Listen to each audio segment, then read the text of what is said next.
He was neither tall and lanky, nor short and heavy-set. When he looked at someone, he looked them in the eyes.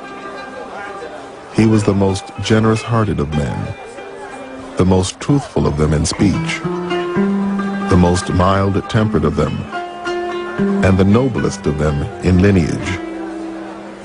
Anyone who would describe him would say, "I never saw before or after him the like of him." Muhammad, described by a contemporary. Muhammad was a man who faced an absolutely hopeless situation. There was a whole continent, virtually, of people killing one another in an endless, hopeless vendetta, going down a chute of violence and warfare, feeling that society was coming to an end and had no hope. He gave them hope, single-handedly. In a space of 23 years, he brought peace and new hope to Arabia and a new beacon for the world. Islam, the religion Muhammad first brought to Arabia, now claims 1.2 billion followers around the world.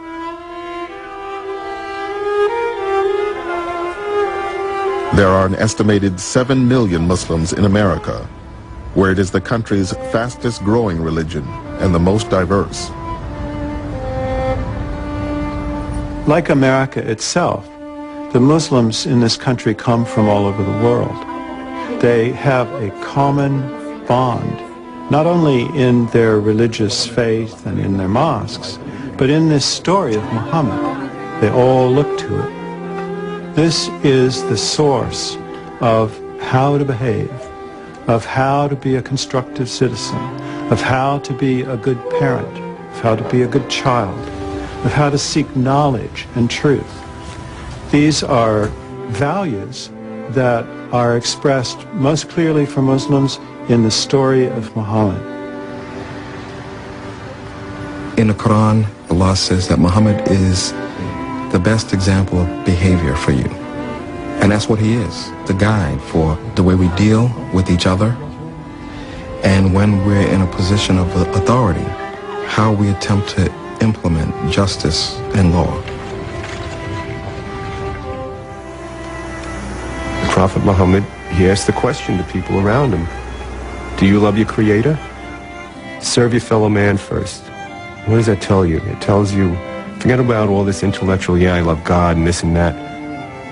If you're going to, forget about talking the talk, walk the walk. You want to serve God, serve people. What more noble way to serve people than to risk your own life to save them?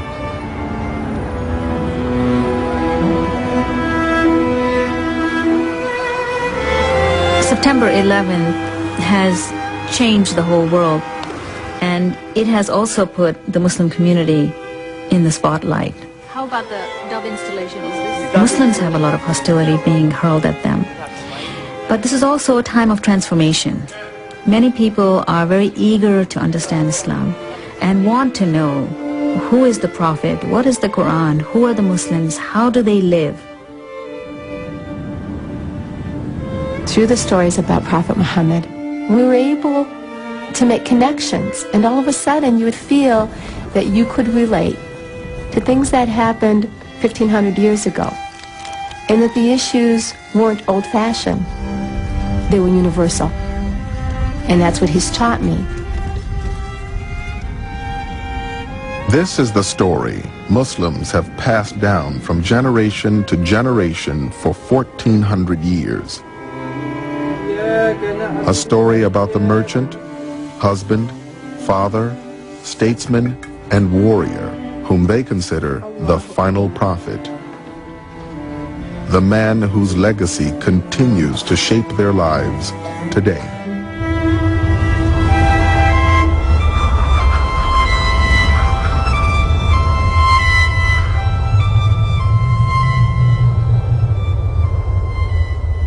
The life of Muhammad is, even in its details, probably better known than any other major religious figure before modern times.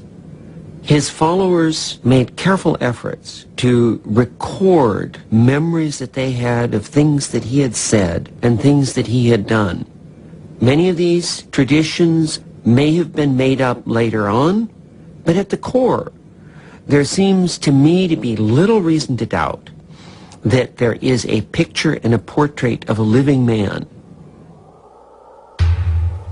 According to Muslim sources, Muhammad bin Abdullah, or son of Abdullah, was born in the year 570 in the city of Mecca, in what is today Saudi Arabia. A poet of the times described Mecca as a place where winter and summer were equally intolerable. The world into which Muhammad arrived was a brutal one, defined by hunger, violence, and tribal warfare. You could not exist without your tribe. An individual in this dangerous world had absolutely no chance of survival. And that meant that the tribe had become perhaps the most sacred value in Arabia. It's a society that's based on the idea of vigilantism, that if somebody attacked my clan, then I have a right to go and attack anyone from his clan. They saw justice as taking revenge. The Arabs of the 6th century had no written code of law, no common religion, and no central government. In this dangerous world, Muhammad had the good fortune to be born into Mecca's powerful tribe, the Quraysh. But his father died before he was born, and his mother died when he was only 6. His uncle, Abu Talib, was left to raise the young orphan. He surely had to have worried about his future, what will he be? And so he must have been a very introspective child. Muhammad had the habit of going out in the desert and contemplating the stars and thinking about why he was an orphan and how would life be to him in the future. Orphans were marginal people, and he felt very, very strongly identified with the poor and disadvantaged for the rest of his life. The Mecca of Muhammad's youth was both a religious and a commercial center, located at the crossroads of 2 major trading routes. Pilgrims came from all over Arabia to worship the hundreds of idols that surrounded the Kaaba, an ancient shrine in the heart of the city. The Kaaba was surrounded by a sacred area where fighting was not allowed. The commerce generated by the pilgrims made it possible for a young man in Muhammad's circumstances to make a living in the markets of Mecca. Soon, Muhammad began acting as an agent for wealthy merchants, taking their goods on caravans throughout Arabia. These journeys exposed him to a variety of other tribes and communities and a range of new ideas. He probably learned the differences that exist between different tribes, people speaking different languages. He encountered Christians and Jews and learned from them what their faith, what their religion, what their cultures are. Muhammad would have become aware that for the Jews and the Christians, the Holy Scripture was very important. Both got scriptures in which God had sent a sacred message to prophets. And this was a way in which people could relate to the divine. When Muhammad was about 25 years old, he had a major change in his life. A wealthy widow, older woman named Khadija, asked him to take her caravans into Syria for her. Muhammad took all her goods and went with the caravan to Syria and did an incredible job. And her respect for him turned into admiration for him, and she inquired about him through one of her friends. Shortly thereafter, Khadija asked Muhammad to marry her.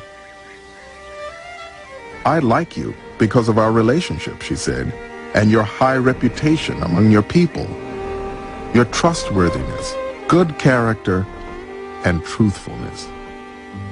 And this is interesting because she's a very beautiful woman, but she's 40. She's moving into her maturity, and he's a 25-year-old youth. He's an orphan, and he accepts this proposal, and it's arranged through the family, and he does indeed marry her. And people have often said rather sneeringly that this was just a marriage of convenience on his part. He'd just married the wealthy widow for his own gain and profit.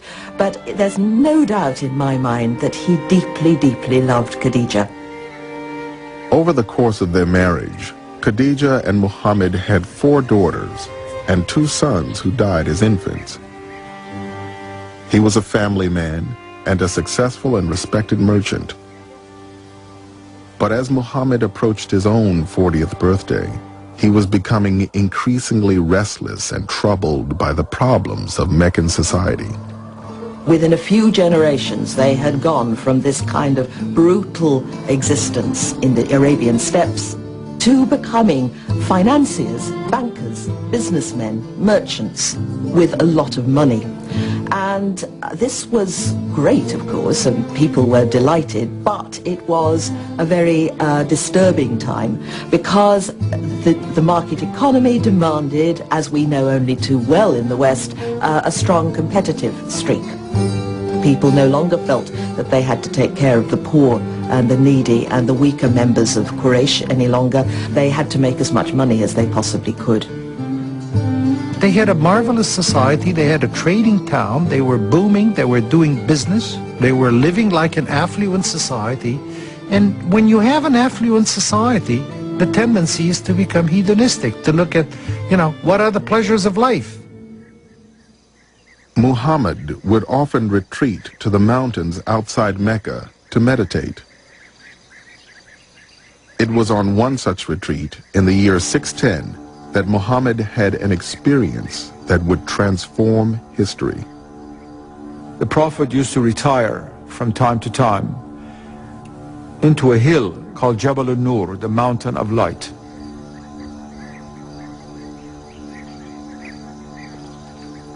When you climb up that mountain, and many people still do it, on top of it is a cave called Al-Hira in Arabic, into which the Prophet would oftentimes retire in order to contemplate and to pray and to be still with God. The coming of the revelation was an immediate act. The descent from heaven came suddenly. Muhammad was woken from sleep and felt himself absolutely enveloped by a terrifying divine presence. He says it's an angel that seemed to squeeze him in a devastating embrace, and it felt as though all the breath was being squeezed out of his body, and a voice said to him, "Recite." And Muhammad said, "No, I am not a reciter." The voice again said, "Recite. Recite." And then squeezed, as he said, almost beyond his endurance, Muhammad felt the first inspired words of a new scripture in Arabic pouring from his lips. اقرأ باسم ربك الذي خلق. That is, recite in the name of thy Lord who created. And Islam had come into being. And the Prophet, of course, having received the divine word, began to tremble and tremendous fear, because there's no common ground between the human reality and the divine reality. He ran out of the cave. When he ran out of the cave, he looked back, and the archangel filled up the whole of the sky. Everywhere you looked, there was Gabriel. Not just a single angelic image, but a presence, a being, a power. This is how the ineffable, incomprehensible, utterly transcendent, indescribable God makes itself known to us. this was something that really shook him to the very core of his being. And he goes down from that mountain and he is shaking. And I think it's shock. Here's somebody who's gone looking for this transcendent reality, and this transcendent reality is now replying. Muhammad was so shaken by this experience, he feared he might be possessed. He ran home directly to Khadija. And there he flung himself into her lap, and he said, cover me, hold me, until the terror had passed. Khadija was the person who reassured him. He said, have I become a kahin, a soothsayer? And she said, no, my dear, this is not what God does. This revelation comes from God. The message Muhammad received on the Mountain of Light was simple. He was to recite the words of the one true God. But Muhammad still had doubts that his experience was genuine. Khadija thought it would be a good idea to go to consult her cousin, Waraka, who was a Christian. She's saying, we need to go to somebody that knows about these things. Because if you're told you're being given a message from God, well, there have been previous messages. So let's go ask Waraka, who knows the scripture. He knows the Torah and the gospel. And as soon as Waraka heard about this, he immediately said, Muhammad is the prophet who will bring the revelation of the one God to the Arabs. And he warned Muhammad that he would have a really rough time. He says, your people are going to reject you and they will chase you out of this city. This has never come to any human being except they were persecuted, because this is basically undermining the paradigm. And after a while, Muhammad began to realize that the messages he was receiving fit a pattern that he knew about from Jewish and Christian tradition as well, and that is that there are such things as prophets. There are people who receive messages from the divine, and that he began to realize that indeed he was one of them as well. When we think of prophecy, we come from a tradition in America where we think of Charlton Heston, you know, with a great big beard, and the wind's always blowing, and he's wearing raggedy clothes, and they're ranting people, you know, they're ranting, raving. In the Islamic view, a prophet isn't this kind of person at all, but it's a person who has been selected very reluctantly from his people. God selected them, and they couldn't get out of the clutches in the sense they had to do it. You have to think in terms of a tribal Bedouin society.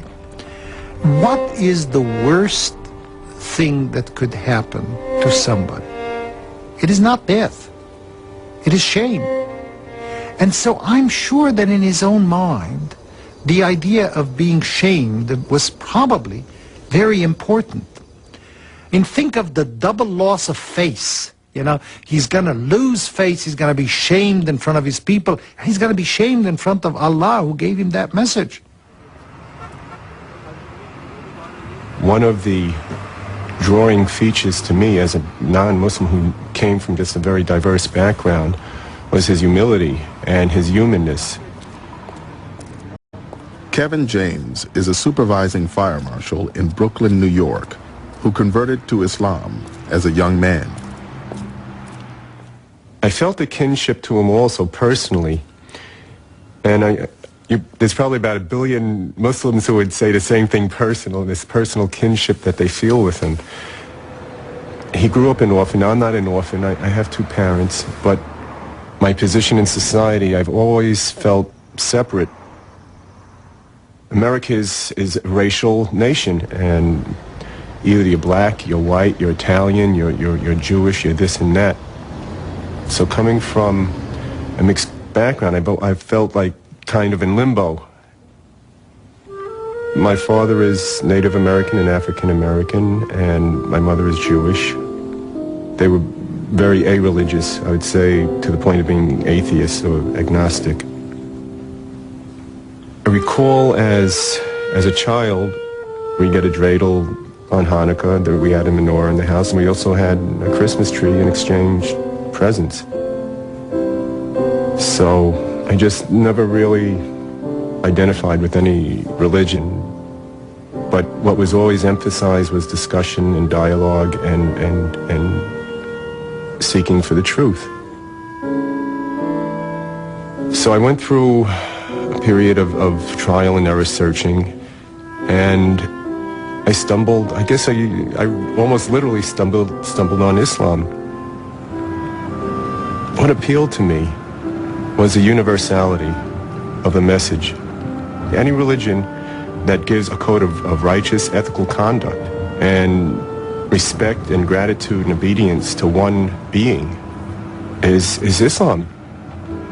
So here is a book, the Holy Quran, that validates other religions, the diversity of mankind, and it puts the onus of salvation on the believer. The Quran teaches you that the saving of one life is as if you saved all of humanity. And that's one of the reasons why I became a firefighter.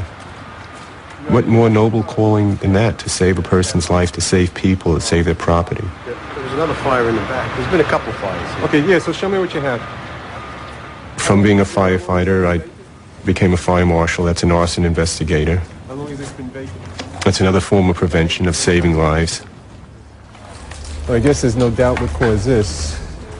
A firefighter, he'll risk his life to save you, whether you're black, brown, red, Jew, Muslim, Christian, atheist. He's not asking you what your philosophy is or looking at your color. He's looking to get you out of the building. Y'all is from Brooklyn. That's why many people say that firefighting is a calling, because of that self-sacrifice, the willingness to just put others before yourself. To be a good Muslim, you serve people. And specifically, Prophet Muhammad, he asked the question to people around him, do you love your Creator? Serve your fellow man first. The message Muhammad had received from God revealed that his people would be held accountable in the next life for their behavior in this one. Although Muhammad was initially reluctant to tell others about his experience, a new revelation commanded him to make his message public. So he calls all of his family members together and he says, what would you say if I told you that there was this army waiting to attack us on the other side of that hill? They said, we would believe you. And he said, what would you say if I told you I'm a messenger from God? I think it's absurd. You called us together for this? And he says, will no one support me in this? And the only person is a child, Ali, who's his cousin, gets up and says, I will support you. And they think this is hilarious, that this is who's going to follow this prophet is a child. Think about it. There's a man, a middle-aged man, who doesn't know how to read or write, who has no wealth, who is an orphan. Yes, he is from a very important tribe, but he works for a woman. And he now says, I'm the prophet. God has spoken to me. This is not going to fly. The divine message that Muhammad brought to his fellow Meccans carried with it a sharp warning for their increasingly materialistic society. He was coming to warn the people of Mecca and the surrounding countryside and his own tribe of Quraysh that unless they pulled themselves together and started creating a more just and decent society, restoring the old tribal values of looking after the poor, the orphan, the widow, the oppressed, then there was going to be a terrible catastrophe. The Arabs did not believe in afterlife. They really thought that life ended with death and there was no resurrection, there was no coming back, there was no reincarnation. So now Muhammad is saying, you know that one God we spoke of? When you're going to die, you don't just disappear. but you're going to be accountable to that God for the good deeds and the bad deeds. He was bringing a moral, ethical, social message to his people, that we're all in the same boat before God and we must treat each other well with compassion and justice and equity. The revelation Muhammad received on the Mountain of Light was only the first of many that he would continue to receive for the rest of his life. The revelation does not come in a lump sum. It doesn't just come down from heaven, here's the book, now go out and teach it to the people. No. It is coming down slowly. It's coming down as events unfold. And it's explaining the events, but it's also coming down in a way that he can absorb it. Because the idea is that this thing is so tremendous, this thing is so immense, that it's not something that we can give you all at once. This is going to take time. He used to say that I never once experienced a revelation without feeling that my soul had been torn from my body. The prophet could be sitting, he could be on horseback, he could be walking, he could be talking, but he was suddenly seized by the divine word. He would feel a great weight descend upon him. He would sweat profusely, even on a cold day. Sometimes, he said, it would be like the reverberations of a bell, and that, he said, is hardest for me. It's not the words that were coming, but he'd have to listen very hard for the meaning of what communication, divine communication, was coming through. After Muhammad received each revelation, he would recite it to the people who were with him, and they would pass it on to the community. When the prophet, who did not know how to read and write, started revealing the words of the Quran, they acquired credibility because of the very nature of the words spoken. People would look at it and say, my goodness, this cannot be the words of a man. He could not have made this up.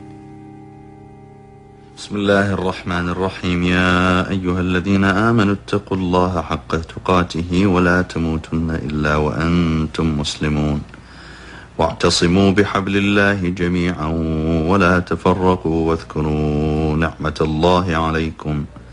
The Quran is the most extraordinarily beautiful discourse. It doesn't come over in translation, but the Arabic is extraordinary. When the first Muslims heard the Quran, many of them were converted to the Prophet's message, not necessarily because of its content, but because of its beauty. That revelation was presented in a society where there were people who were professional memorizers. They could hear something recited once and they could repeat it. The recitation then by Muhammad was carefully preserved immediately in the minds of memorizers and in the minds of people who were able to write down notes. What we now call the Quran represented the complete collection of those words that Muhammad recited when he said, "This is the revelation of God." All we have of the Prophet and all we have of the Word of God is actually words. We don't have any pictures. We don't have any statues. All we have left is words. We can take those words and through the art of calligraphy, we can make them more vivid, more accessible. For Muhammad Zakaria, words are the basis of an art form. To prevent idolatry, Muhammad discouraged the creation of any images of himself or other prophets. Calligraphy eventually became Islam's highest art form. Among the sacred texts that Zakaria writes is the Hilya, a portrait of the Prophet in words. Transmitted from Ali, who, when asked to describe the Prophet, would say, "His face was not narrow, nor was it fully round, but there was a little bit of roundness to it. When he looked at someone, he looked at them with his face turned perfectly towards them. Whoever saw him unexpectedly was in awe of him, and whoever associated with him familiarly loved him. Anyone who would describe him would say, I never saw before him or after him the like of him. Peace be upon him. That's the most famous of the Hilyas. It gives you a description of the qualities of a person so that you can almost see them in your eyes, in your mind's eye. I like to think it's like having a little memento of the Prophet near you so that you can look at it and think of it now and then. And of course he's not with us, but the Hilya brings him his presence a little closer. Muhammad was always very insistent that he was not a divine figure, and he always warned his followers not to do with him what the Christians had done to Jesus and put him on a pedestal and say that he was God or divine. He was not. He was an ordinary human being, and the Muslims have taken that seriously. But what they do say is that Muhammad is the perfect man. That if you look at Muhammad, you can see how a perfect act of surrender to the divine can be made. Allahu Akbar. Muhammad's message slowly began to attract followers, especially among the downtrodden and the oppressed within Meccan society. It's really the people that don't have anything to lose and everything to gain. They're the ones that are responding to this message. Many of the followers are poor people, slaves, women that don't have protectors. It's spreading amongst the disenfranchised of Mecca. Prophet Muhammad noticed that he lives in a society that downgrade women. They were viewed as second-hand citizens, an object of personal belongings that belong to the man. And that disturbed the Prophet. Early in his prophetic career, Muhammad condemned female infanticide. Later revelations would give women legal rights in marriage, allow them to divorce, and protect their inheritance rights. Of course, it's absurd and anachronistic to expect Muhammad to be a feminist in the 21st century sense. But nevertheless, what he did for women in the context of his time was amazing.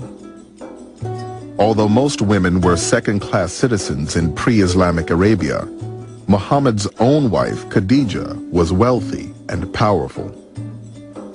There's been this idea that women prior to Islam were chattel, that they had no rights. And I think that for many, many levels of the women, that is true. But for a certain level of woman, which Khadija would have been amongst, that is not true. Khadija is an inspiration because in spite of the male-dominated society that she lived in, she was a working woman.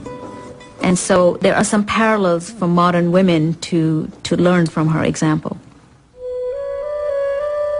I grew up in Kashmir, which is in the foothills of the Himalayas in northern India. And I came to America when I was 15 years old. As I started becoming part and parcel of this culture and society, I gravitated towards just wanting to be like everybody else and tended to stray away from my own faith. And for a while there, I went through some very, very dark stages in my life where I wanted nothing to do with my faith. And I almost just walked away from my faith. And as I got older, I recognized that there was this very empty hole inside of me. So I started searching for God in all kinds of places. You know, Rumi has this beautiful story where he says, I looked for God, I went to a temple and I didn't find him there. Then I went to a church and I didn't find him there. And then I went to a mosque and I didn't find him there. And then finally I looked in my heart and there he was. The challenges that I faced in my life are the very same challenges that a lot of young girls are facing. And when they come to me with their questions, I feel like a person who has already traveled the road. I dispense advice to them from real experience as to how I would have dealt with something. I've noticed how when it comes to women, we are only supposed to marry Muslim men. Why is that now? Especially because the Quran says that believing men and women should marry believing men and women. It doesn't point out that men can marry such and women can't. I've heard plenty of people say that. In fact, that's interpretation. Some of the issues are deeply personal.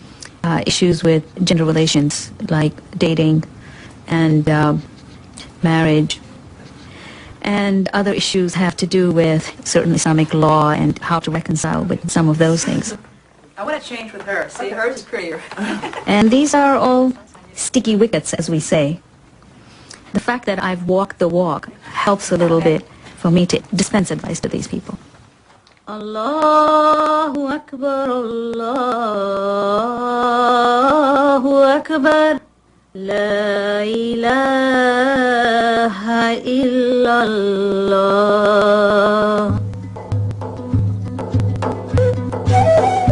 In Mecca, opposition to Muhammad was growing. His message of monotheism and his campaign against idolatry threatened the lucrative trade that fueled the Meccan economy. The business of Mecca is to draw pilgrims to Mecca. They want to make money, and the way they draw pilgrims to Mecca is people come visit their gods. Well, here's somebody who's saying, these gods, they're not real. They're stones, they're rocks. You're wasting your time. Now, that message has economic implications to the Quraysh. They're worried. This man is going to undermine our business. In the tribal system, Muhammad was protected by his uncle, Abu Talib. So the Meccans went to Abu Talib and asked him to turn Muhammad over to them. Abu Talib was in a difficult position. He was not a Muslim. But it went against the grain for him to simply hand over his beloved nephew to these people who would kill him with impunity. So he took Muhammad to one side and said, look, don't do this. Don't do this to us. Can't you just keep quiet? And at that point, the Prophet says, if they put the sun in my right hand and the moon in my left hand, I will not stop preaching what I am preaching until this message is conveyed or I die conveying it. And this is what he tells his uncle. And at that point, he begins to weep. And his uncle looks at him and realizes the depth of the conviction of this man. And he says, say whatever you want. You have my protection. One of the things that the Prophet Muhammad ﷺ taught us was that it is our duty to try to correct injustices in the world. And if you see something wrong, change it with your hands. If you're not able to, then speak out against it. And if you're not able to do that, then feel bad about it in your heart. But that is the weakest form of faith. Wherever possible, the Muslim should try to take action and not let an injustice go by without calling it what it is and asking for change. All right, what do we have?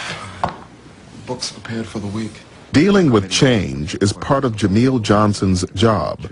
As chief of staff for Congressman Gregory Meeks of New York, he manages the congressman's schedule and briefs him on policy issues.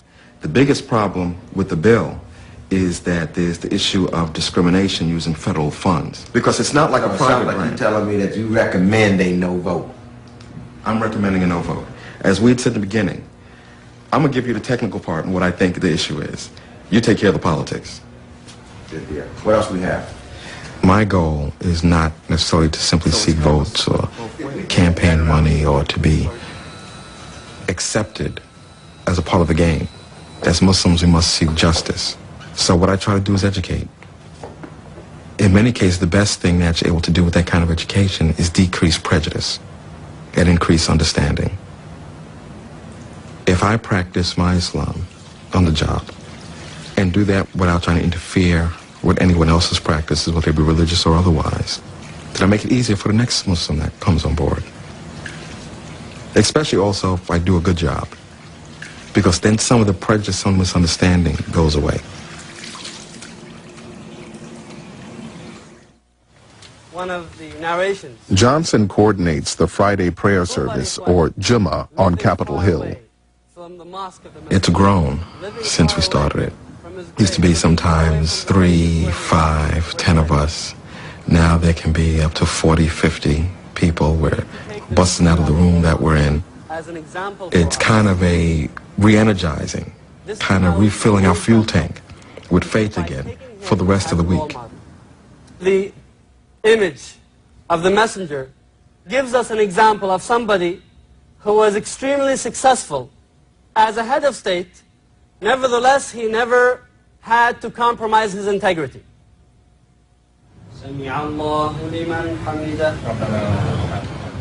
One of the most important things for a Muslim is remaining constantly in remembrance of Allah. What we are commanded to do is that we make formal prayer 5 times a day. Because when you live in a society that constantly gives you acceptance and praise because of material things or achievement, we need that constant remembrance of Allah in order to kind of bring us back to the right path. As some say, keeping our eyes on the prize. And prayer is that remembrance. Even though Islam isn't the biggest faith in America, even though it's sometimes just ridiculed, the fact of the matter is that I can practice. I can make my 5 prayers a day. It was much harder for the Messenger of Allah sallallahu alaihi wasallam and his companions to do this. The first Muslims faced a torrent of ridicule and abuse when they practiced Islam in public. Attacked by crowds throwing stones, they retreated to the surrounding mountains to pray in secret. Many pagan families split apart when their children converted to Islam. Finally, the leaders of Muhammad's tribe, the Quraysh, decided that harassment alone would not be enough to stop him. The Quraysh, they see it as, our honor is being threatened, we need to deal with this. This is the point where they begin to really increase their persecution. They start sanctions on the house of Bani Hashim, which is the sub-clan of the Prophet Muhammad. They begin sanctions, they begin to prevent them from trading, from transacting. And that meant that basically they were being starved out. They couldn't buy food, they couldn't do business. Abu Talib was ruined by this. The Hashim lived in one street, and Muhammad and Khadija and the children moved into this street. And this became a little Muslim ghetto. And this leads to real hardship. There's a period of time where, according to the tradition, they're actually eating from the leaves of trees. Famine destroyed the fortunes of Muhammad's protector Abu Talib and his follower Abu Bakr. The survival of both the clan and Islam were in jeopardy. But for Muhammad, the damage hit even closer to home. Khadija, Muhammad's beloved wife, perhaps weakened by the privations, actually died. And that was just a crippling blow for him. Left him feeling alone and vulnerable and weak. He would miss her all his life, I think. Then the catastrophe happened that Abu Talib died, perhaps himself weakened by the deprivation in food. Now, without Abu Talib, Muhammad was fair game for assassination. And there's a terrible moment where he utters this heartbreaking prayer, saying, "Oh my God, I have no other protector but you, Allah." And how was he going to move forward? He'd done what Allah had told him to do. He proclaimed this message, and all he seemed to have done was stir up hostility and hatred, and split his tribe down the middle. This wasn't improving matters. He must have felt in almost a sort of a dark night of the soul. He is at the low point of his mission. He's been almost 13 years now in Mecca, and the results are not they are not impressive. But at this point, at this low ebb, he is now being prepared for the most extraordinary mystical experience of his prophetic life, and that is what is known as the night ascension. The story goes that one night he was sleeping near the Kaaba, and he was woken from sleep by Gabriel, who mounted him on a burak, a magical steed, and they flew from Mecca to Jerusalem. And then he began an ascent up through the seven heavens to the divine throne. At every stage of the heavens, he meets various prophets of the past. He meets Abraham, he meets Jesus and John the Baptist, he meets Moses, and finally he enters into the divine presence, and there the sources are silent, because when you enter into the presence of God, you've gone beyond words. And he receives from God the highest form of knowledge and truth, and many injunctions of the religion itself, including the final form of the daily prayers. Now, all of this took place in a time beyond time. That's why some sources say that as the door was swinging when he left, he was still swinging when he came back.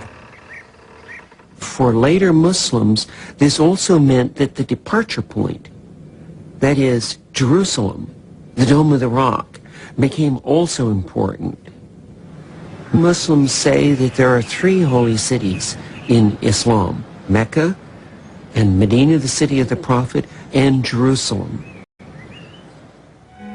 When he comes back, somebody asks him, what have you been doing? And he says, I went to Jerusalem last night. And this man says, you went to Jerusalem last night? Are you willing to say that publicly? So they assemble this group and they tell him, describe for us Jerusalem. And he begins to describe it in very exact detail. And they're shocked. They don't know what to make of this now. The story of the night journey not only incited Muhammad's enemies, it caused doubt even among some of his followers. This is something they hadn't really expected. A journey that takes them a month to be made in an evening and to come back. What Abu Bakr says is, listen, I believe that he's getting messages from God. That is certainly more extraordinary than making a night journey to Jerusalem. As Muhammad's relationship with the Meccans continued to deteriorate, his enemies decided that the time had come to eliminate him. And they decide to get a youth from each clan. They all come together and they're going to strike him with one blow together, so the blood is distributed amongst all the clans. Under cover of darkness, the assassins surrounded Muhammad's home. Inside, a covered figure lay asleep. As dawn broke, they prepared to strike. But Muhammad had been forewarned about the plot. He asked his cousin Ali, whom he knew the Quraysh would not harm, to take his place. By the time the assassins burst into his home, Muhammad and his companion Abu Bakr had escaped into the desert. With the Meccans in hot pursuit, they set out on a circuitous route to the oasis settlement of Yathrib, 250 miles to the north. For several months, Muhammad had been sending his followers there for refuge. Now, he was about to join them. Yathrib was quite different from Mecca. It was an agricultural settlement. People grew dates and they had farms, and there were a number of clans and tribes living together in the settlement. The settlement was engulfed in tribal warfare of the worst kind. It was an example of where the whole system in Arabia was beginning to break down. One killing led to another, and nobody could seem to find a solution. Nobody That is, until the clans of Yathrib heard about the trustworthy Muhammad, hoping he could unify its warring factions, which included 2 major pagan tribes and their Jewish allies. A delegation from Yathrib had taken the dramatic step of inviting Muhammad to move to their settlement. The deal is that he will serve as their binding arbitrator. That is, both sides to the conflict have agreed already that they will accept the arbitration of Muhammad, whatever it would be. The people of Yathrib vowed that they would take the Muslims on board as honorary tribesmen. They would be their protectors. Anyone who hurt the Muslims, they would retaliate, and the Muslims agreed to do the same. This move from your tribe to join up with people who were of no kin to you at all was absolutely unheard of. Muhammad was really going off into the wilderness here. He was breaking every tie, doing something utterly shocking and novel. When Prophet Muhammad was leaving, he stood up on a hill, and he was looking on Mecca, and his tears were coming down of his eyes, and he talked to Mecca and he said, God knows that I love you, Mecca, so much, but it is your people who are chasing me out. In Yathrib, Muhammad's followers anxiously awaited the Prophet's arrival. Had the man they hoped would save them been able to save himself?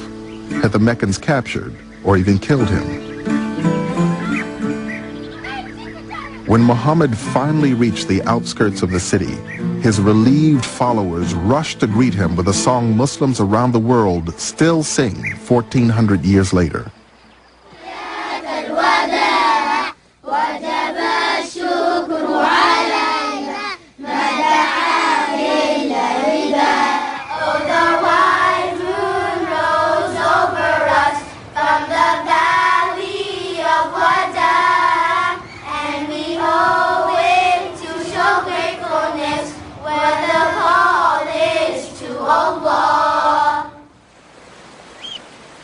Muhammad's arrival marked the beginning of a dramatic new chapter in the history of Islam. For the first time, he would be the leader of a sovereign community based on Islamic law. Yathrib would henceforth become known as Medina. Muhammad arrives in Medina as somebody who's escaping danger. He's been invited there, but he doesn't know what to expect. So at each stage of his life, there's a new challenge, and obviously new fears and new doubts. And so he started thinking in terms of policy, in terms of strategy, in terms of tactics. And that's what ultimately made him into a statesman, because that's what statesmen do. Now, unlike Jesus or the Buddha, who seemed to have been purely spiritual leaders with no temporal responsibilities whatever, Muhammad found himself now head of state, having transferred the Muslim families from Mecca to Medina. He now had to make sure they could survive there. The survival of the fledgling community depended on its ability to defend itself against attacks from Mecca. To respond to this possibility, Muhammad developed a novel political solution. He essentially establishes a pact, an agreement. Sometimes it's called the Constitution of Medina. Whether you were a pagan or a Muslim, or a member of the Jewish tribes or any other tribes in Medina, you had to sign on to this pact. And the pact established that if there were ever an attack on Medina from the outside, all the inhabitants of the town would be responsible to defend the city. This way, Muhammad really developed a revolutionary idea, which was transcend your tribal responsibilities, your petty particularism, and begin to think in larger terms as an entire community. Now, this was a very fearful, terrifying time for Muslims, but nevertheless, it was seen as a time when faith was at its strongest. It's a creative act for Muslims to look back at the Muslim community in Medina and try to apply the ideals to their own society so that they can reproduce something of the Prophet's original spirit. I came here to this country and I came with a feeling that I left back in my original country in Iraq many memories, many painful memories. One of them that my grandfather, as well as 13 members from my family, were persecuted and imprisoned by the dictator Saddam Hussein. That reminds me of the agony and pain many early immigrants went through when they came to Medina.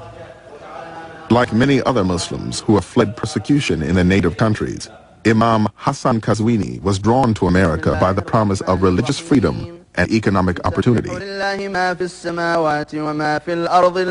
He emigrated to Dearborn, Michigan, a city that has the highest per capita concentration of Muslims in the United States, where people are almost as likely to speak Arabic as English. Hijrah, migration, it has a shining aspect for me, as well as of the Prophet and his companions who came with him from Mecca to Medina. And that shining aspect was the freedom, religious freedom that they faced in Medina. Muslims here in America, they feel they are more free in practicing their religion than many other Muslim countries. Subhanallah, subhanallah, subhanallah.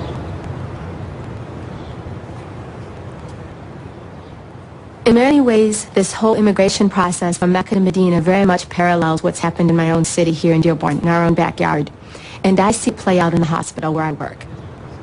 بتكلم عربي ما مشكلة أبدا بس ولكن إذا تحتاجين أي كان شيء هو يتصل فيي وأنا برجع بتصل فيكم. Najah Bazi is a nurse at Dearborn's Oakwood Hospital.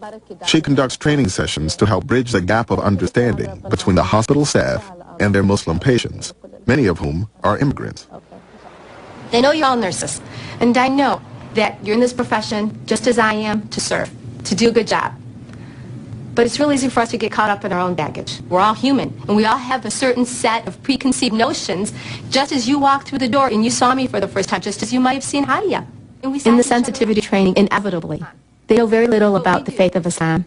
They think that the faith of Islam is a very maybe terroristic, militant, barbaric, spread by the sword faith. And so when they have a Muslim up there talking about patient rights, dignity, issues around health and illness, all of a sudden you see all of these stereotypes that people have as part of, the baggage as we grow up just kind of fall. When you transcend culture, you arrive at a universal place where our humanness is all the same. You grieve the same. We all cry when someone we love dies. When we deliver, those of us who can deliver, we all experience labor. Something happened in Dearborn that further established the need for this kind of work. And that was the huge immigration process as a result of the Gulf War. As a critical care nurse, Najah Bazi often has to counsel patients with terminal illnesses, like this Iraqi immigrant who has just been diagnosed with uterine cancer. I said to her, what do you think you have? And she said, I have an infection in the uterus, and they took it out. Maybe she's not hearing it the first time. Maybe she doesn't need to hear it. Right. Maybe she can't hear it. Maybe they're just not saying the C word at all. And they're not using that word with her. And they want to just maintain hope. And I'm just going to treat it delicately. Okay? Okay. All right. Okay, thanks. Thanks. Assalamu alaikum. These are families immigrating from a way of life, and mostly because they've been torn by war. And so they get here, and the helpers are here. And it's quite obligatory to be that helper. When Muhammad arrived in Medina, he made it clear that helping immigrants would be one of the cornerstones of the new Islamic society. This is his message. Spread peace, feed people food, and do some devotional practice. You'll enter paradise without any trouble. 2/3 of that message is about other people. The secret of Medina is it's a place where human beings are going to attempt to live up to the ideal of the Islamic tradition. Part of the arrangement was that the people of Medina agreed that they would provide housing and support for the immigrants as they came in. And very often they were even paired, so that certain people had direct responsibility for specific people from Mecca. And that did not take place in 24 hours. It came step by step, and within a few months, you now had two groups. The helpers, so-called Al-Ansar, that is those Medinan Arabs who had become Muslims, and the Meccans who had become Muslims before them.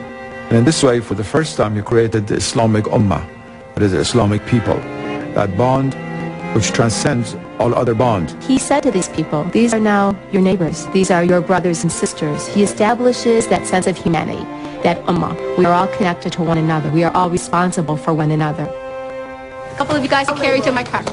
Okay? There's a mosque in the heart of Detroit, and it's run by an imam who started a soup kitchen. I want the kids to be able to see that that's part of Muhammad's message. This is the exit right here. Oh, hang on, everybody. It's a sharp turn. Hang on. Actually, it's like not a good driver. Listen, I'm a good driver. This is the first test. If you can't pass this test, the rest of it's off. All right, guys. The majority of the ones that come for the soup kitchen are non-Muslim. It's only maybe 1 or 2 people that are Muslim that come for the soup kitchen. And we let them know that it's a part of who we are. This is why we're doing this. It's a part of what God has commanded for the Muslims, for the human being to be charitable. But I'm studying to be ordained as a Catholic deacon. So I had run into Abdullah, and he made a presentation about Islam. And I was really attracted to the works of this mosque. I was never aware that there was an active part of the Muslim faith life that really reached out to the poor. I wasn't even sure that it was part of your creed. Abdullah went through misunderstandings that would commonly exist. It started with the term black Muslim. What does that bring to mind?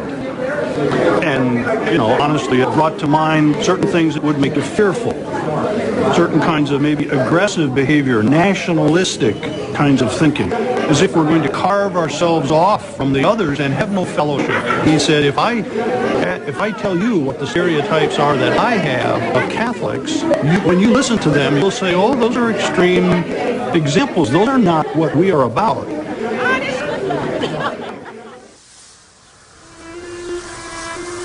Dearborn is the place where the early immigrants of Arab, Lebanese, and Middle Eastern people came and settled down.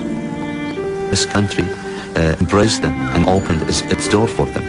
Yet they needed time to adjust and go through that difficulty they faced when they came to this country.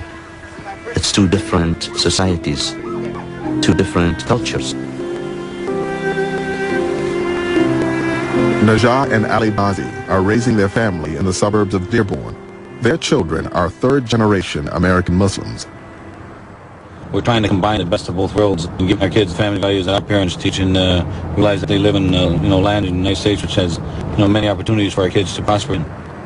You still can't beat me. Okay, I'll beat you tonight. Can you? Can you shoot 5 and 0 from I the can same shoot 5 and 0 from anywhere. 5 and 0 anywhere? Anywhere. Right now? Let's go. Like many Dearborn families, the Bazis struggle daily to balance the sometimes conflicting demands of their faith and modern American society. Their daughter, Nadia, has decided to wear the hijab, or head covering, that was first worn by Muhammad's wives. Many Muslim women still wear the hijab as a sign of modesty and piety. We're going to back you one way or the other. That's a given. Our daughter came to us and said, I've made a decision. And she's 16 now. And she said, I've decided that I want to wear hijab. I have no problem with them. The last time you put it on, right? You made me take it off. No, I didn't make you take it off. I sort of persuade you thinking, trying to bring out the other end of the light of it, right? And you resented me from that, correct? Big time. All right? I just thought maybe if you go through high school and then put it on after high school, that then then at least at that point in life, you'll be able to see what you want to do in life.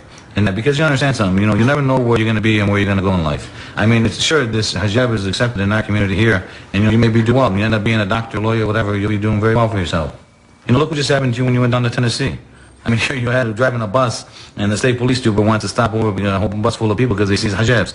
I think for Nadia, he probably feels much like I feel. There's great reverence for it, and then there's that oh my gosh, I want to protect my daughter from the world. I don't want people to think she's a terrorist. I don't want people to think she's oppressed. I don't want people to think I'm her father. I made her put that on her head. All of those kinds of things come into play. I don't think Baba is, trying to hurt you here. He's trying to show you a picture of the real world. And what you need to do is show him a real picture of your world. He's a father. He has some legitimate concerns. So my point is that you're still the same Nadia. Ali, maybe she's not done talking to you. No. If you've talked to her, give her a few minutes and then let her talk to you. Do you know that I'm doing this for myself and for you? You did remember something. You're not doing it for me. You're doing it for yourself and God. All right? You're the one who has to answer to God. So do you. I will answer to God. Don't worry about that. I have my positives and my negatives in life, and I will answer to God. Don't worry about it. But all that I do is a reflection of you. You're in good shape, man. You're in good shape, all right? So are we at peace? I never knew we had war. He wasn't exactly thrilled when I walked in there either. No, you weren't. I mean, neither was my mom and dad. I took it off after 2 weeks. I mean, it's natural, but you got to know what you want to do. If you want to do it, you're strong enough to do it. That's the end of it. There's going to be days where you probably are going to want to take it off. You know, some days are stressful, but I think you're strong. Muhammad tells you that, you know, you should always give what's best for your daughter. And me as a father, I'm just trying to give my daughter the opportunity to be able to see life from a wider angle and a bigger perspective. All right? People would immigrate into different parts of the country, but what was interesting is that they would all manage to find their way into Dearborn, a great many of them. And the reason for that is because the mosques were in place. Dearborn's newest mosque will be the largest in North America. Like the first mosque in Medina, it is being built with help from the entire community. There's great feelings of ownership to the mosque when the community builds it. People are making food. Every year they contribute between $50,000 to $100,000 to the income and the operating cost of our mosque. So we have the building of this mosque, kind of metaphorically, and the laying of the bricks and this new foundation with all these new immigrants in Dearborn. And everybody brings their contribution. Prophet Muhammad established the first center in Medina for Muslims, and that was his mosque. And it was not only a place where Muslims go and do their prayer or offer their supplication. It was the center for the entire community. It was the headquarters of the Prophet. He would become a judge and solve problems among people inside the mosque. So he receives delegations. He would declare war or peace. The mosque was serving multiple purposes in the life of Prophet Muhammad. It was at the mosque that Muhammad discussed a sweeping change in policy with his followers. After years of exercising restraint in the face of persecution by Meccans, Muhammad received a clear new revelation that marked a dramatic departure from the past. It gave Muslims limited permission to take up arms in self-defense. The statesman was about to become a general. For 13 years, there's no sanction to fight. Then a revelation comes that says, those who have been removed unjustly from their homes and have been fought because of their religious beliefs are sanctioned to fight, to defend themselves. Killing is always abhorrent. The Quran makes it very clear about that. And the Quran says that it's always wrong to start a war, to be an aggressor. But persecution is worse than killing. When people have been driven from their homes or deprived of their basic human rights, or when an evil ideology comes into the world, sometimes, regrettably, it may be necessary to fight and sometimes lives will be lost. Muhammad's first large military engagement occurred near the town of Badr, when 313 Muslims set out to surprise a caravan from Muhammad's own tribe, the Quraysh. In a sense, the Battle of Badr, which became such a landmark in Muslim history, was a sort of mistake. The Muslims had planned a conventional raid, but the Meccans, when they heard that this band of renegades was attacking their great caravan, were so enraged they sent out the whole army against them. And the Muslims were convinced that they were going to die. He never wanted to fight the Meccans. I mean, the Meccans are his people, his friends, his family. He wants to co-opt them. He wants to make them the key, if you will, to the new Islamic Ummah that he's trying to form. So he doesn't want to go to war with them. As he prepared to lead the Muslims into battle, Muhammad took the unprecedented step of establishing clear rules of engagement for his army. He makes it very clear to his soldiers that if they have the right to use force against the Qurayshis, that does not mean that they will do the same thing that has been done in pre-Islamic wars, in which women and children could be killed, in which no prisoners could be taken, no quarter given. No, no. He said Islam is a religion of law. The Meccans had sent an army of about 1,000 men. As the army approached, Muhammad prepared to make a stand near a well. One of his soldiers suddenly questioned his strategy. "Has God revealed it to you?" he asked, "or is it your own opinion?" When Muhammad answered that he was speaking as a man, not a prophet, the soldier suggested that they stop at a larger well closer to the enemy so they could deprive them of water. Muhammad agreed at once. The change in strategy proved decisive, and the Muslims recorded a resounding triumph.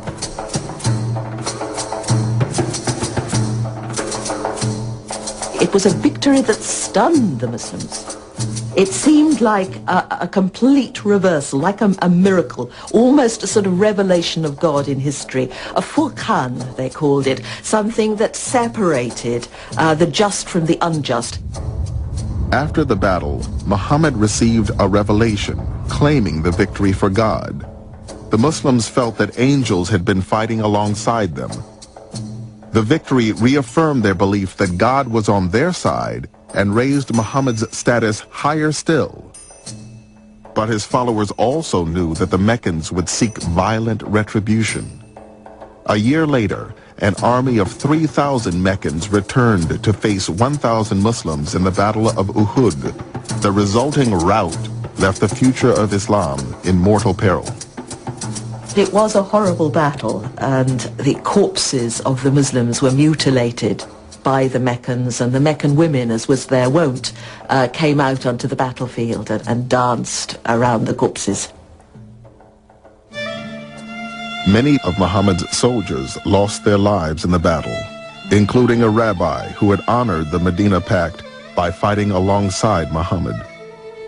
The families of the fallen Muslims were now without protectors.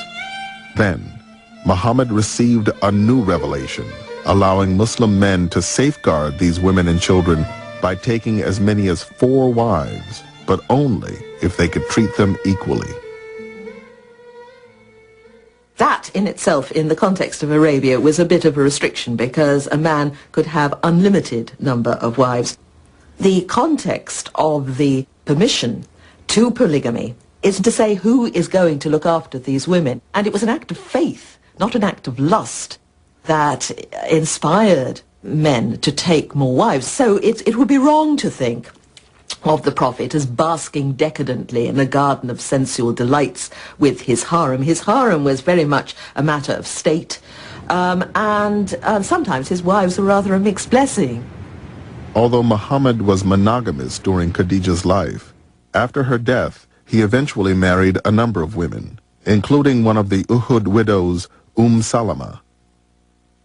The reason for his marriages were really political alliances. It was a tribal society, and for Muhammad to marry into another tribe and to take a wife just meant that there was a bond being created with this tribe.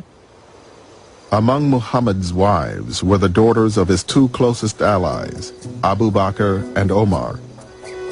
Abu Bakr's daughter, Aisha, would become one of the most influential women in his life. Aisha was very lively. She was brilliant. She was somebody that questioned the Prophet. She was not somebody in any way that took everything. She questioned him. She said, what does that mean? Why did you do this? Why did you do that? She was somebody that really had an incredibly active mind. She memorized vast amounts of prophetic traditions, and she's considered to be actually the transmitter of a large number of traditions from the Prophet Muhammad. In the year that followed the Battle of Uhud, the Meccans girded themselves for a final assault that they hoped would finish off the Muslims once and for all. They assembled one of the largest armies ever seen in Arabia and marched on Medina. But Muhammad hit upon a daring defense. Muhammad has dug a trench around the whole of the settlement. And you have an almost comic scene with the Meccan cavalry galloping up to this trench and pulling back in horror and saying, what is this? They've never seen anything so unsporting in their lives. This is something, they say, the Arabs don't do. It sounds comical, but surrounded by the powerful Meccan army, the Muslims were expecting all to be killed, to a man, to a woman. Stopped by the trench around Medina, the Meccans laid siege to the city and to the hundreds of Muslim families trapped inside. According to Muslim sources, in their determination to defeat Muhammad, the Meccans had recruited as allies many Bedouin tribes, as well as the largest Jewish tribe within Medina, the Bani Qurayza. For the Muslims, this defection was the final blow in a relationship that had been strained from the beginning. When Muhammad came to town, the organized Jewish community did not accept his prophecy. There were, according to the Islamic sources, some individual Jews that did accept him. But for the most part, the community as a whole did not. If the Jews would accept his prophethood, then he has tremendous and complete confirmation of his prophethood. But the Jews were so well respected that when they rejected his prophethood, and they did it actively, they became a very serious political threat to his very existence in Medina. Despite the aid of the Bani Qurayza, the Meccan siege could not break through the Muslim defenses. When the weather turned bad, the Bedouin tribes began deserting the field of battle. The Meccans themselves lost heart and departed, abandoning their Jewish allies to be tried by the Muslims for the crime of treason. Islamic sources believe that the Jews did indeed aid the enemy in trying to defeat Muhammad. This was absolutely against the terms of the Medina Agreement. The Jews and the Muslims decided that they would choose an arbitrator to determine what would be the future of the Jews. The person who was chosen was a man who was mortally wounded in the Battle of the Trench. And so he determined that the women and children of the Banu Qurayza would be taken as slaves to the Muslims, and the men would be killed. The Prophet agreed with this judgment. When he judged, he said that you have judged according to God and his messenger. And then approximately 700 men were killed. They were executed. So this definitely occurred. All that can be said is that this cannot be seen as anti-Semitism per se. Muhammad had nothing against the Jewish people per se or the Jewish religion. The Quran continues to tell Muslims to honor the people of the book and to honor their religion as authentic. And the Jewish tribes who had not rebelled, who had not given help to the Meccans, continued to live in Medina completely unmolested. Muhammad was not trying to exterminate Jews. He was trying to get rid of very dangerous internal enemies. It's unfortunate that many historians, and particularly in contemporary times, both on the Jewish and on the Muslim side, have transformed us. On the Jewish side, they have used that as a way of saying, well, you see, Muslims hate the Jews and they kill them. And on the Muslim side, it says, well, you see, the Jews are full of treachery and can't be trusted. Both are wrong. When the other tribes of the peninsula saw the impotence of Mecca with all its power and might against this little community, they began to switch allegiance and see that Muhammad was the coming man. Now, once that happened, once the tide had been turned after the Battle of the Trench, and the Muslims were no longer subject to the fear of extermination, Muhammad stopped the fighting. The Prophet Muhammad received a few people, militants, who just arrived from one of the battles that they came back from, and they felt so important. We finished this job fighting with the enemies of Islam. And the Prophet smiled and he said, let me tell you something. You finished the minor jihad and now you have the bigger jihad ahead of you. And they were stunned. They thought that they just finished the biggest achievement in their life by being willing to sacrifice their own life. And then the Prophet explained that the biggest jihad is the struggle against your own desires and limitations. Jihad does not mean holy war, primarily. The word means effort, striving, and it's always a hard struggle to put the word of God into practice. When the Quran talks about struggling, or they're not talking always about fighting a holy war, they're talking about this immense struggle to implement a divine imperative in the flawed and tragic conditions of daily life. Fighting might sometimes have to be done as part of the jihad, but it is by no means the major imperative. I remember a quotation from Jesus, peace be upon him, who says that the first step in the reformation journey is to start with your own self. If you want to reform the the society, you have to reform yourself first. And that's what basically the meaning of jihad.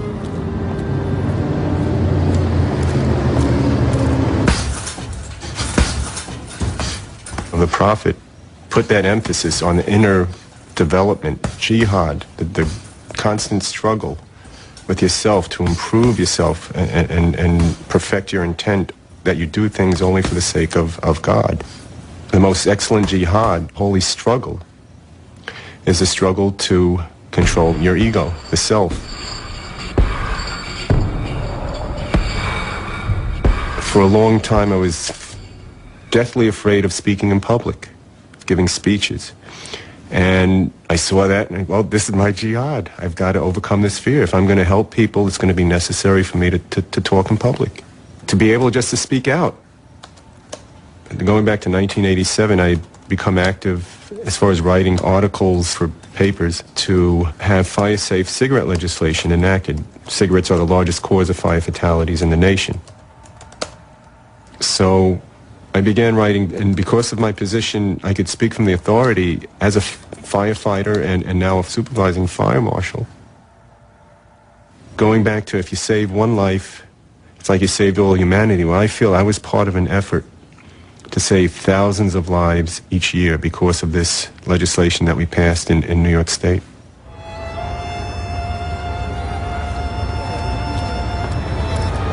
Jihad is misused.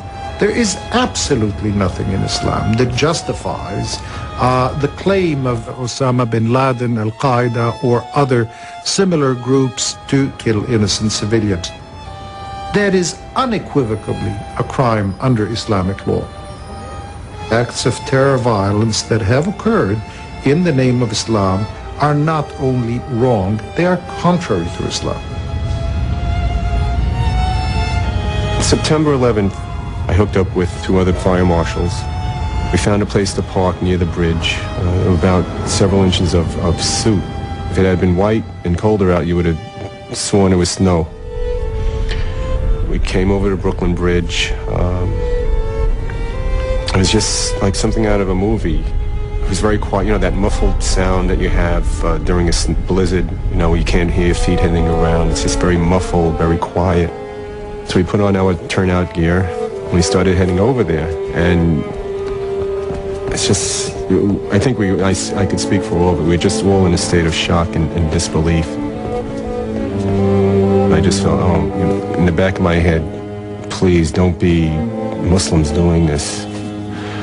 And I just felt sick.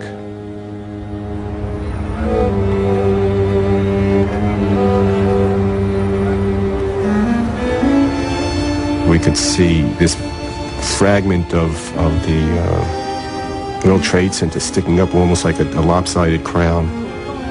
Then we started walking down one way, and we saw some firefighters, you know, dazed and shell-shocked, saying, "Don't go down there, there's still more collapses happening." I mean, we're dying to go out there and do something.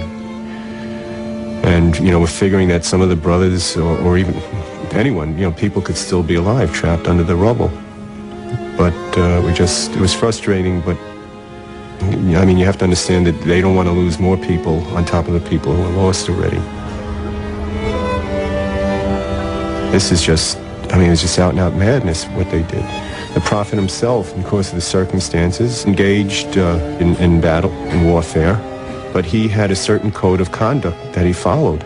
So you have to separate fanaticism, which every religion has, from the reality and the truth of that religion. These are fanatics who have lost sight of what the purpose of religion is, and they're acting, you know, on their own. What hurt me probably most of all was, out of the World Trade Center attack, was that here is a religion that I entered because of the universality and the tolerance that is throughout the book and throughout the sayings of Prophet Muhammad.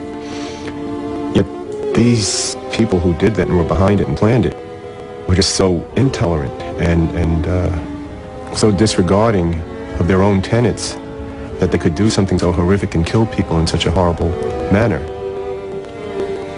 It was hard. It was hard because it just, that sinking feeling in the pit of your stomach. It's like, after you do all this work and you try so hard, now we got to deal with this. And the prophet says, if you're planting a tree and the end of the world comes, you finish planting the tree. It means you just keep on going. You got to keep trying to live your life according to what you believe in. And for me and others, try to keep this from ever happening again.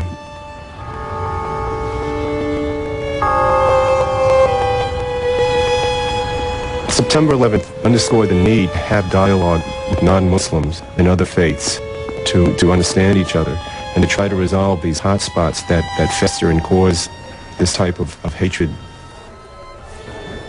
The death and destruction in New York City that was caused by this terrible, terrible act in the name of Islam has propelled the Muslim community in New York to respond in many different ways. And one of the ways that I want to respond is the way the Prophet would have responded, to just talk about the humanity which we all belong to. Since September 11th, Muslims have gone to churches, to synagogues, to schools, to explain our faith. However, people still kept asking, where are the Muslims and why aren't they doing something about it? So I started thinking about this and I said, what is it that we are not doing right? Maybe we need to respond in a more gentle way. So I looked around for the mildest people in our community, the artists in our community. And the first person I called was Muhammad Zakaria. Catastrophes brought us here, but not all is lost. Through our art, we pick up all these broken pieces and try to put them back together again and make something that's going to work. Revenge, suicide bombing, things of that kind, they have no place in Islam. They must never have a place in Islam. Never. Never. Islam is really a soft thing. It's not a hard thing. And so we have to approach it with softness. And be soft to each other. Yasiru wa la tu'asiru, the Prophet said. Make it easy and not difficult. So we should put away all those angry words, the harsh and strident rhetoric that we've been dealing with for all these years, that we've suffered through this sweet religion with this beastly stuff. And come out into the light and be bright. Be bright in America. And look in the mirror. That's what we have to do. Assalamu alaikum. This piece is the golden rule of Islam. It is the basis of the relations between people. It means there is no harming of other people in Islam and no returning or retaliating harm for harm. And so that's why I did it, to respond through the sayings of Muhammad the man.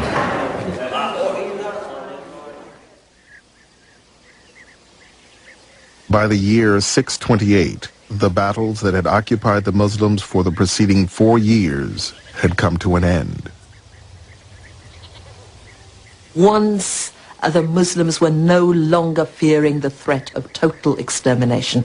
Muhammad knew that the time for fighting had stopped, and it was now time to make an extraordinary initiative, a peaceful, non-violent initiative.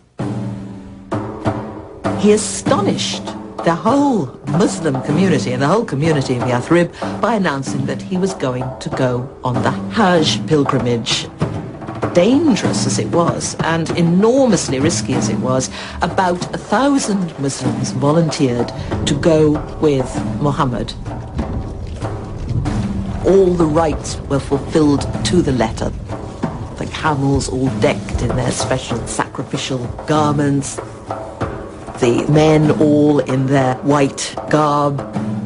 The Muslims set out on the perilous trip to Mecca, crossing the vast desert without any arms to defend themselves. When they reached Hudaybiyah, just outside the sacred area around Mecca where violence was forbidden, Muhammad surprised his followers by ordering them not to enter, but to sit and wait. He then sent an emissary to Mecca seeking permission to complete the pilgrimage.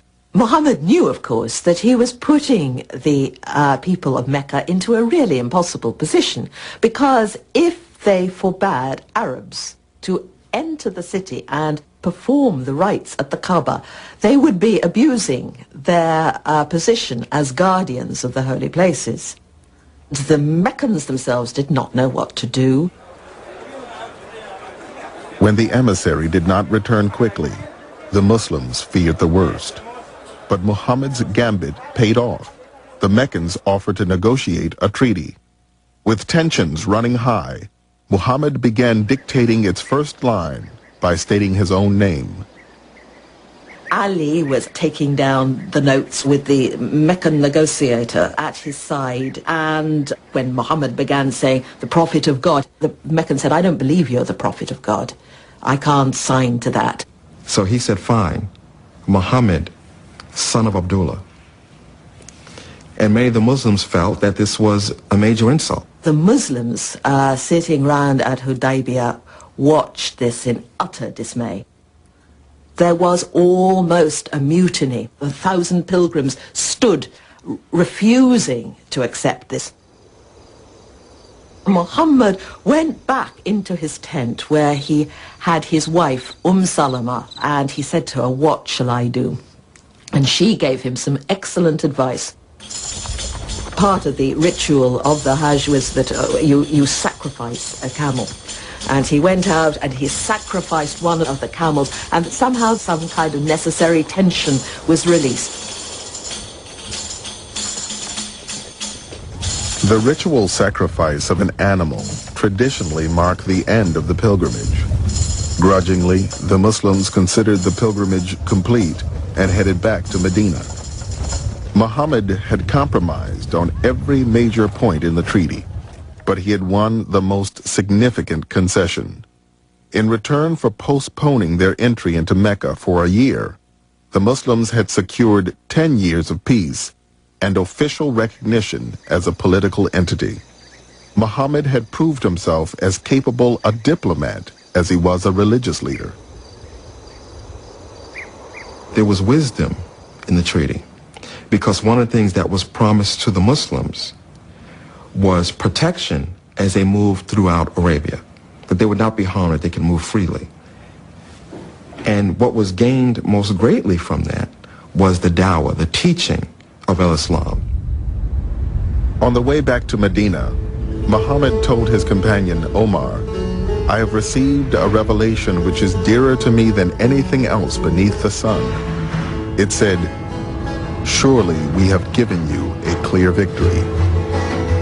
Then more and more and more people came to Islam. More and more people turned to Muhammad. It sent out a huge signal of strength, strength of purpose, utter courage, utter panache, and utter wisdom.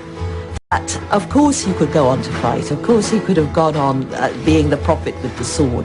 But there are times when to make peace is more daring, more creative, and more enduring. 1 year after signing the Hudaybiyah Treaty, Muhammad led his followers on a new pilgrimage to Mecca. After years of rejection, persecution, and humiliation, this was truly a moment of triumph. The first pilgrimage of the Muslims after Hudaybiyah must have been an extraordinary event for everybody, because the Meccans couldn't bear it. They decamped and went and sat up in the hills and mountains outside the city and watched this procession, huge procession of Muslims and some of their confederates coming on the Hajj and, as it were, taking possession of the city, crying out the pilgrim cry, here I am, O God, here I come, in a huge cry. Then came the moment Muhammad had waited 7 long years to achieve. Muhammad sends Bilal, an African ex-slave, this lowest of the low in the eyes of the Meccans, up onto the sacred shrine of the Kaaba, what the Meccans regard as their shrine, to deliver the call to prayer. And the hills around Mecca are granite. They're set up for a sonorous voice. And the call to prayer resonates through the valley. Allahu Akbar, Allahu Akbar. Allahu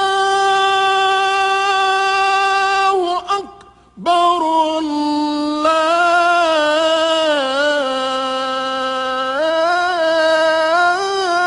Akbar.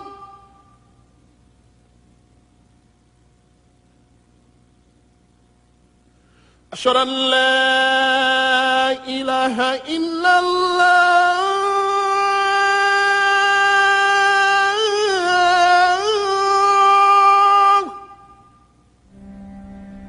أشهد أن لا إله إلا الله. Bilal was proclaiming for all to hear, there is one God, and Muhammad is his prophet. It must have been an appalling moment for the Meccans, but an extraordinary moment of exhilaration for the Muslims, performing all the rites punctiliously and then taking no advantage of this, going back peacefully home. But the peace between the Muslims and the people of Mecca would not last. By the end of the year, the Meccans had broken the Treaty of Hudaybiyah by attacking a clan allied with Muhammad. In response, 10 days into the holy month of Ramadan, Muhammad and a Muslim army of 10,000 men set out to take Mecca by force. The Prophet felt he was strong enough to be able to conquer Mecca. But as the army approached the city, more and more leaders of the Quraysh realized that they were not going to win, and so many decided to join Islam. The Prophet entered the city without resistance. When he came into Mecca, he came in with his head bowed down. He did not come in as an arrogant, conquering warrior. He comes in humbled by a victory that he sees is from God. After circling the Kaaba 7 times, Muhammad destroyed each of the 360 idols that surrounded it. He then turned to the vanquished Meccans who had sought refuge inside the shrine, his own brethren who had oppressed and attacked the Muslims for so many years. He says, if you were in my position right now, what do you think you would do? And the Meccans are afraid they're about to die. And then he says, you are all pardoned. He grants them all amnesty. And this was unheard of in this culture, unheard of in this society, and very unexpected among the Meccans.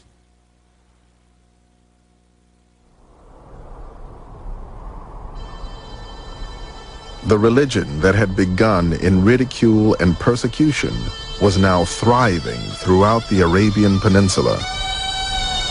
But shortly after returning to Medina, Muhammad received a premonition of his death.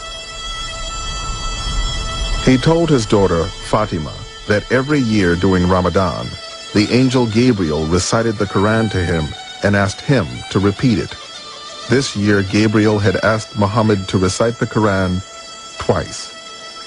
I cannot but think, Muhammad said, that my time has come. In February 632, Muhammad made what would be his final pilgrimage to the city of his birth. On his first pilgrimage, he had led a few hundred Muslims back to Mecca. This time, tens of thousands of believers followed in his footsteps. He arrives in Mecca as the leader of the Muslim people now, not as the enemy of the Meccans. And they begin to perform the rites of the pilgrimage. And during this period, Muhammad defines the rites of pilgrimage as they're performed today. Michael Wolff has written extensively about the Hajj, the traditional pilgrimage which every Muslim is expected to perform at least once. 2 to 3 million Muslims from around the world travel to Mecca every year for this 5-day ritual, which takes them in the footsteps of Abraham, the ancient patriarch from whom Muslims, Jews, and Christians all trace their lineage. In 1990, Wolff, a convert to Islam, took part in his first Hajj.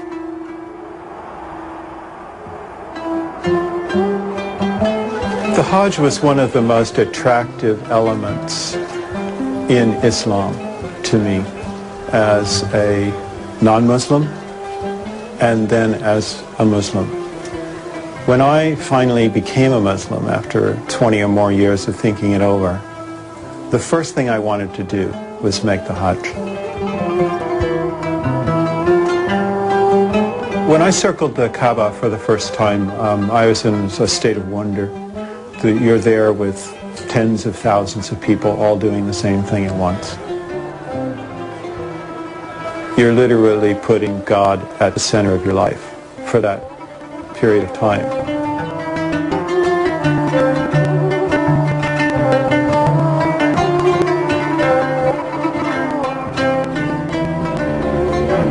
At the culmination of the Hajj, on the plain of Arafat, on a small hill called the Mount of Mercy, Muhammad gave his final sermon.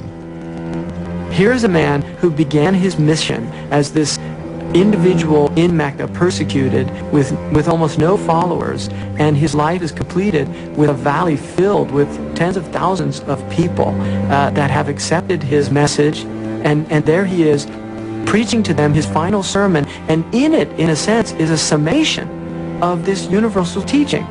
He tells them to be good to each other and not to violate each other's rights, for men and women to treat each other humanely, for brothers and sisters to treat each other well, and for Muslims to treat each other as brothers and sisters. And perhaps most importantly, he calls an end to revenge, to blood killing, to the vendetta, which has bled this culture terribly since he was born. At the end of Muhammad's sermon, he does not list his achievements. This man has unified people. He has taught them monotheism. He has brought them to peace. And yet he doesn't mark these as his accomplishments. Quite the opposite. He asks his community, have I fulfilled my mission to my God and to you? You can hear in his words the desire for a completed mission. This is a man of faith who is unsure of his effects. This is a very human moment in which he needs to know and he asks. And the people affirm that yes, 3 times they say, yes, you have fulfilled your mission. This was not a leader who was looking for his legacy in time. It wasn't for any purpose other than to make sure that when he was going to face his maker, he was going to be accountable. And he would be in a position of saying, Allah, I did the best I could, and I hope I was successful in doing it. And that's all we can do as human beings.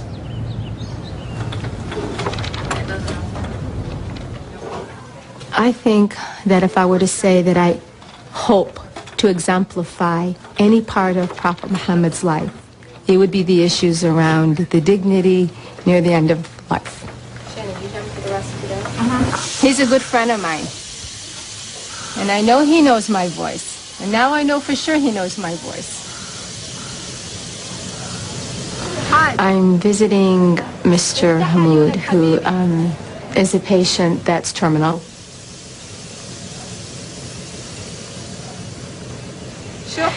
When he was not in the condition he's in now, he was very delightful, very loving, and very much wanting to tell his story. So we'd sit and listen and talk for long hours, and he'd give me all of his history and his past. So we're very bonded. He slipped into a more terminal stage, meaning less responsive. Well, he responds, he's just unable to speak. Prophet Muhammad has taught us that near the time of death, the Holy Quran to hear is soothing, very soothing to the soul. And since it's a part of our lives on a daily basis anyway, we derive great comfort from the hearing of the Quran. While I'm stroking a head or I'm speaking softly, I say the things that I think Muhammad would say. Prophet Muhammad has taught us that we don't even understand, we could never comprehend the value of taking care of the ill or providing for the dying, maintaining their dignity. And I believe that that's my mission, to be the helper, to be the listener, to be a comforter in many ways.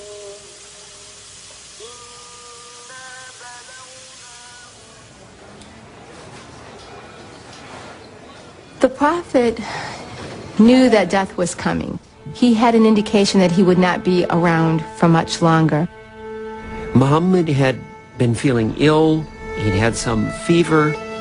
It was clear that he was in real difficulty in terms of his health. And the household seemed to be convinced that Muhammad was dying. And while he was on his deathbed, and there were many who surrounded him, especially his close companions and his family, he called for silence around him. And he wanted it to be a time of quiet and of peace and of calm. Embraced by the community he had founded in Medina and cared for by his wives and companions, Muhammad died peacefully on June 8th in the year 632. The news of his death shocked his followers, especially Omar, who believed Muhammad would outlive them all. People began to hear, Prophet is dead.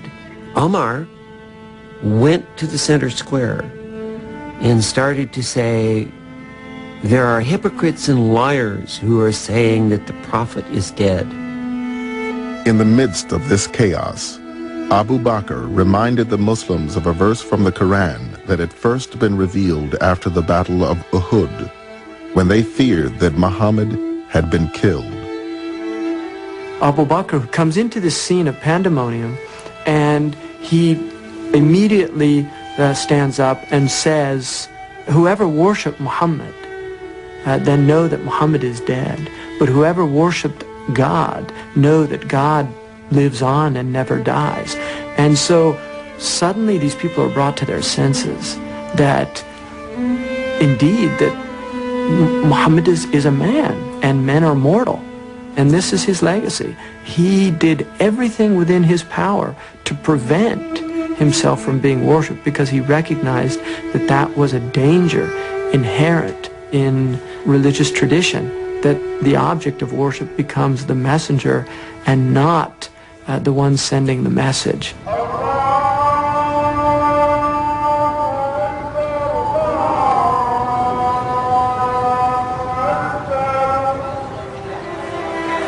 Prophet Muhammad was a man, he's flesh and blood, who brought one of the most eloquent revelations to mankind. He's set an example to mankind through his behavior, through his actions, a living example. This is a legacy that he's left for Muslims. Muhammad's legacy is obviously the seed that he planted. It is his righteousness, his honesty, his integrity, his model as a political leader, his model as an individual, a man who has made great accomplishments in his time, and yet who didn't let the successes overpower him, didn't let his ego get the best of him. He remains, I think, more than anything else, a great role model. Muhammad is the kind of person who combines political and military and social and religious and intellectual dimensions of life in ways that are important for those of us in the 21st century who are struggling to put together complete lives ourselves. If I were to have met Prophet Muhammad on the street, I feel like I would know him, and as though he would know all of us. The beauty of it is we live our lives through his examples, but he's not God. Our reverence is to God, and our reference is to him. So how I walk and how I speak and how I carry myself and how I treat my husband and how I treat my mother and my father and how I behave as a sister and a daughter and a nurse and a friend and a neighbor, that's all Prophet Muhammad in action.